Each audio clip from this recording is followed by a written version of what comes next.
Today we're going to start a new series of messages, and this series is going to follow the so-called solas of the Protestant Reformation. At the church where I'm the minister of preaching and teaching, we have on our bulletin every Sunday morning a list of the 5 solas of the Protestant Reformation, and they include Sola Fide, which means justification by faith alone; sola gratia, salvation is by grace alone; solus Christus, that our salvation is through Christ alone; sola scriptura, that the sole authority that binds the conscience of the Christian is the Bible alone; and then finally sola Deo gloria, to God alone belongs the glory.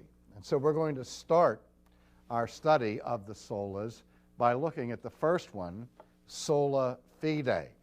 And I'd like to address that subject under the subtitle of what was the matter with the Protestant Reformation. Let me say it again. What was the matter with the Protestant Reformation? Now, some people would answer that question by saying the matter with the Protestant Reformation was there was one, because it produced the largest schism in the history of the organized church. Others see the Protestant Reformation as the acme of spiritual recovery of biblical Christianity in church history, and therefore at a sort of golden age of biblical faith.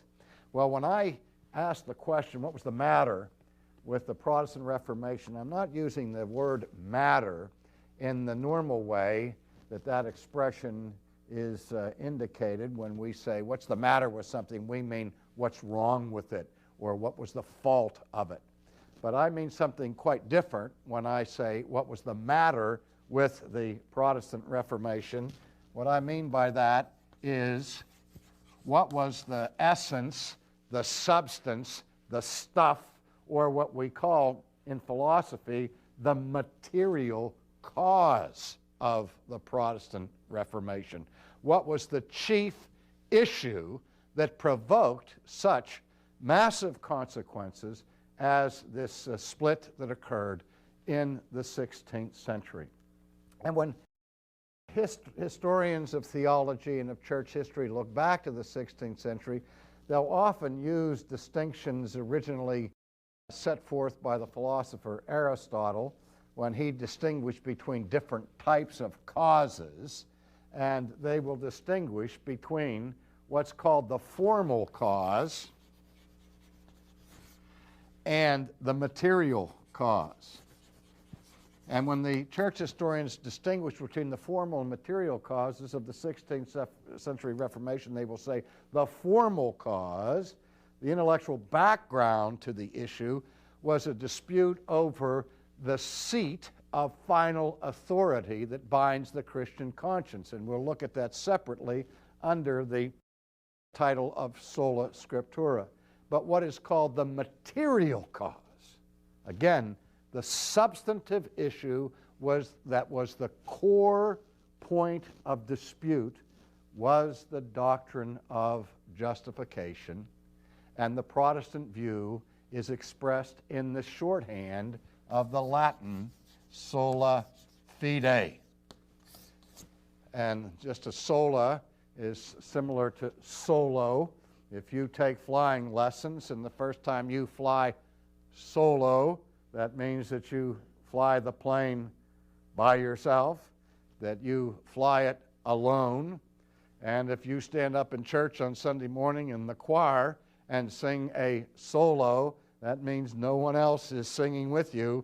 You're there all by your lonesome singing the song. Well, the same word is behind the word sola, which means alone. And we've heard the motto of the United States Marine Corps, Semper Fidelis, which means always faithful. And if we're not familiar with that, we're familiar with the hymn that we sing during the Christmas season, Adeste fidelis, which means, "O come, all ye faithful." We have a word in the English language where we speak of fiduciary responsibilities, responsibilities that require good faith and so on. So here what we're talking about is the Latin word for faith, and the phrase sola fide means by faith alone. And again, as I say, this is shorthand for the central issue of the Reformation, which focused on the question of justification, and the Protestant reformers set forth the doctrine that our justification is by faith and by faith alone, without any mixture of good works or merit on our part. Now, to understand sola fide in its historical context, we have to understand something about the theological dispute based on the Roman Catholic understanding of justification. Now, this is not going to be a course that delves deeply into church history. We're planning to do a large overview of Reformation church history where I will go into much more detail about the historical episodes that intersected to bring about this serious dispute in the 16th century about the notion of justification. But first, a word about justification itself and its relevance to the 16th century, to the 1st century, and to the 21st century.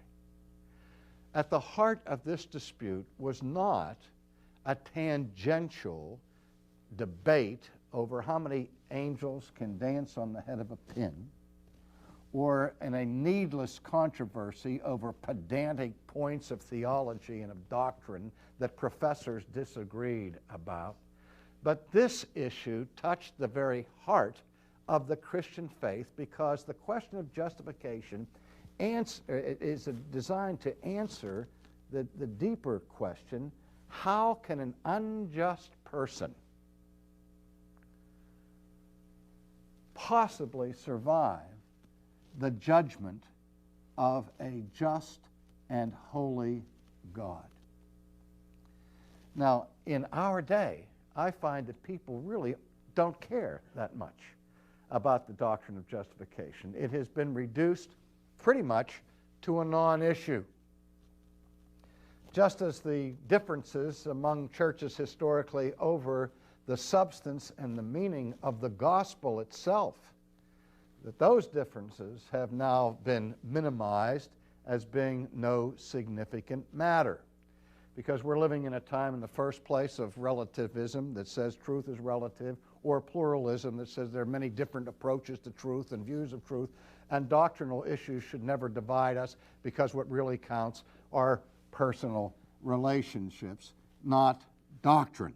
That, despite the New Testament is replete with apostolic concern about correct doctrine. But that's not where the church is in this day and age. And sometimes we have to ask the question, why? Well, to try to answer that question, why, let me use a little anecdote that came to my attention just yesterday. I was driving my car down the highway, and I was listening to my friend Alistair Begg on Christian radio, and he was giving the second of his addresses on being an almost Christian. And he talked about people who are exposed to the preaching of the gospel, who join the church, who come Sunday after Sunday after Sunday, but who have never really committed their lives to Christ. And in the context of this particular radio program, at the end of his message, where Alistair was basically giving an altar call over the radio, he said to the people in his own congregation, "There are some of you here today who have heard this message of the gospel and are untouched by it. You're indifferent to it, and you have not responded to it, and you perhaps today will not respond to it. And for you people, what you are faced with is the judgment of hell itself. And then he went on to give a recapitulation of the biblical doctrine of the last judgment and of hell, and told his congregation what awaited those people who rejected the gospel of Christ. And basically what he was saying is that those people who reject the gospel of Christ stay in their sins and remain unjustified. And we think back to the Old Testament, to David's rhetorical question, if the Lord would mark iniquities, who would stand? And it's rhetorical because the question is obvious, that the answer is no one. And what Alistair was trying to awaken 21st century Americans to with his message was that promise, that divine promise from the lips of God, that all men will be brought into his judgment and will be judged according to the righteousness of Christ. And those who are found wanting will be sent into the abyss of hell, is a doctrine that the church doesn't believe anymore. Because if it did believe it, it would preach it. And if it did believe it, justification would be just as much a theological issue today as it was in the 16th century. You see, if you're going to understand the upheaval that came about in the 16th century, you have to understand that the church in the 16th century believed in a last judgment. The church in the 16th century believed in the wrath of God. The church in the 16th century believed in the justice of God. And the church in the 16th century believed in hell. That's why at center stage was the question, how can I be saved? Recently, I've published a book with the simple title, Saved from What? A book that I wrote at the risk of offending the intelligence of anybody out there. Why would anybody ask the question what we're saved from? Isn't it axiomatic? Isn't it manifest? Isn't it clear that what we're saved from is the wrath of God that is to come? I would think it would be axiomatic, but it's not. People are now saying what I'm saved from are bad habits, addictions, social failure, psychological deficiency, broken relationships, and all the rest. Well, and we are so concerned about the relationships that we have in this world, we don't even worry about the relationship that we have with a just and holy God. But what the Christian faith is about in the first instance is not the restoration of human relationships, although it cares very much about human relationships. In the first instance, it has to do with the repair of our relationship to God. And so at the center is the question, how can a sinner escape the judgment of God? How can a sinner possibly be accepted by God in God's judgment and justification? I've written a whole book on this, by the way, called Faith Alone, which I think is one of the most important books I've ever written. And I encourage those who want to look deeper into this book or into this doctrine of justification by faith that they would please read that book. But let's look now at what is the issue. At the time of the Reformation in the 16th century, something may come as a surprise to many Protestants. The Roman Catholic Church, then as now, believed that justification is by faith,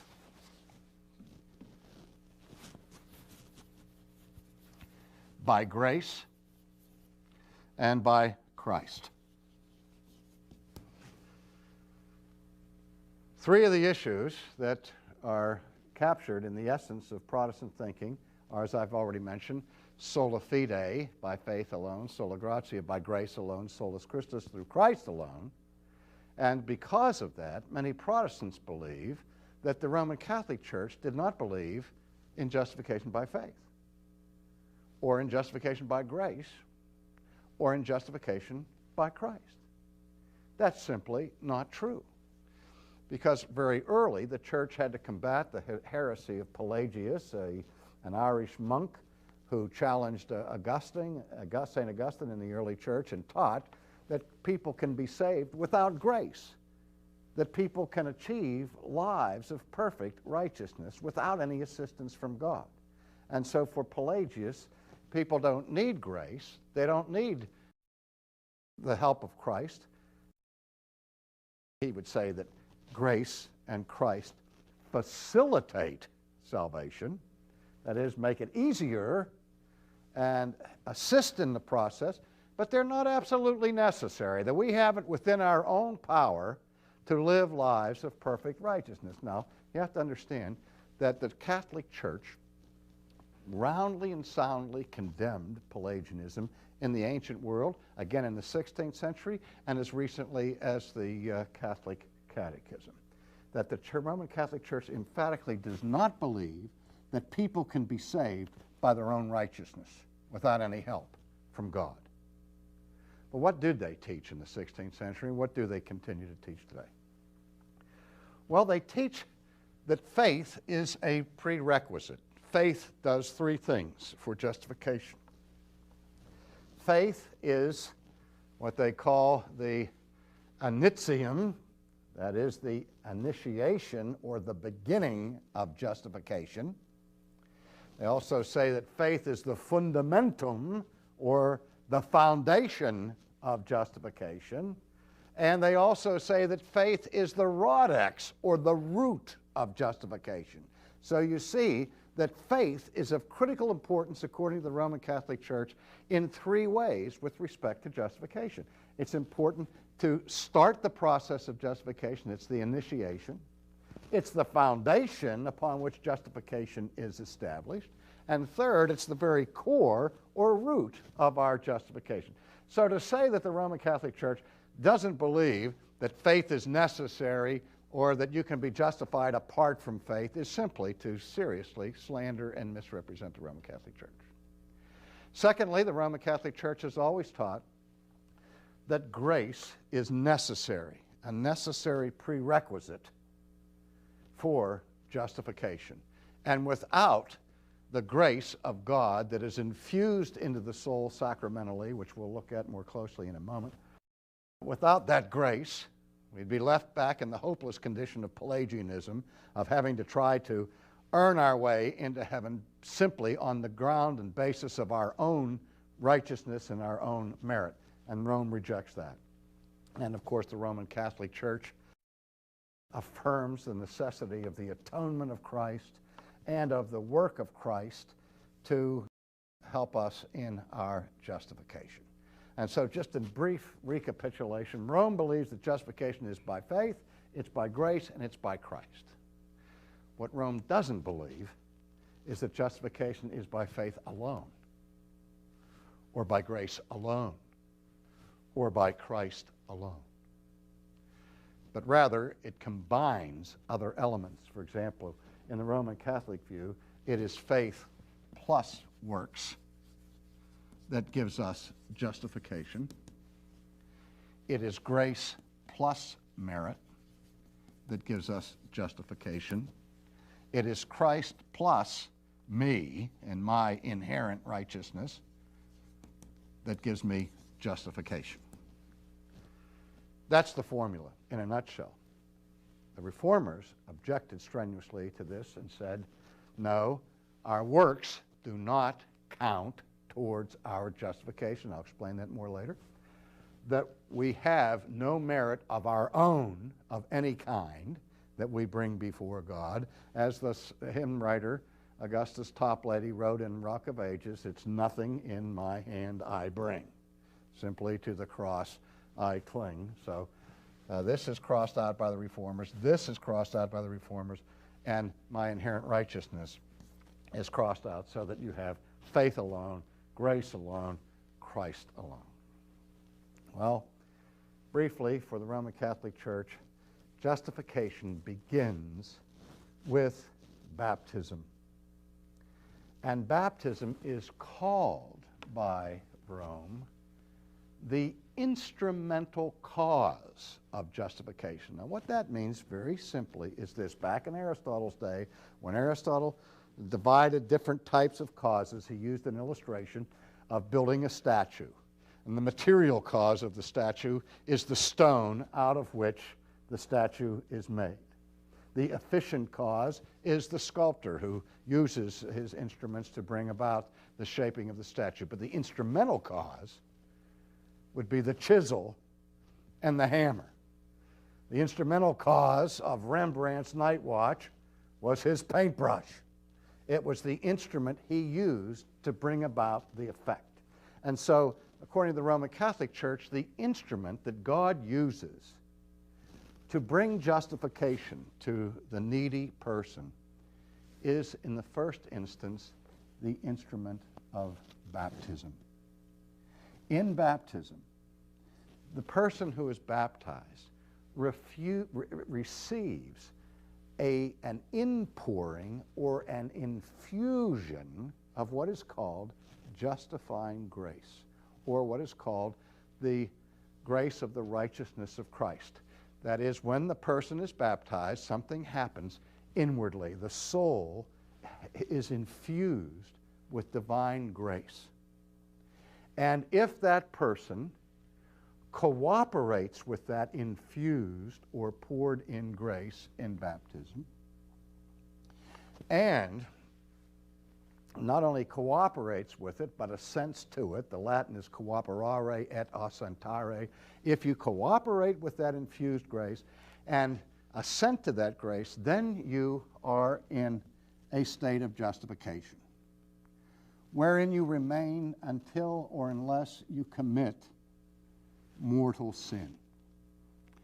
And if you commit a mortal sin, the reason why mortal sin is called mortal sin is that because it kills the inhabiting grace that is poured into your soul at baptism.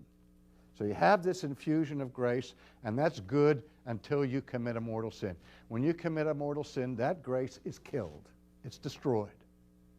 And so you are now no longer in a state of justification, and you have to be rejustified.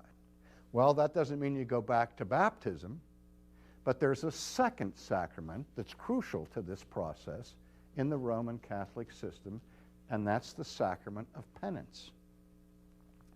And the sacrament of penance is defined by the Roman Catholic Church as the second plank of justification for those who've made shipwreck of their souls. So the first plank is baptism. The second plank is penance, and we'll look at that more closely in the next lecture. But you see that in both cases, justification is acquired instrumentally through the sacraments. The Reformers said, no, the instrumental cause of our justification is not baptism, it is not penance, it is faith in Christ. That is the tool or the instrument that links us to Christ and all that he has done for us, by which we are made just in the sight of God. Well, we'll look at that and the other issues that attend it in our next message.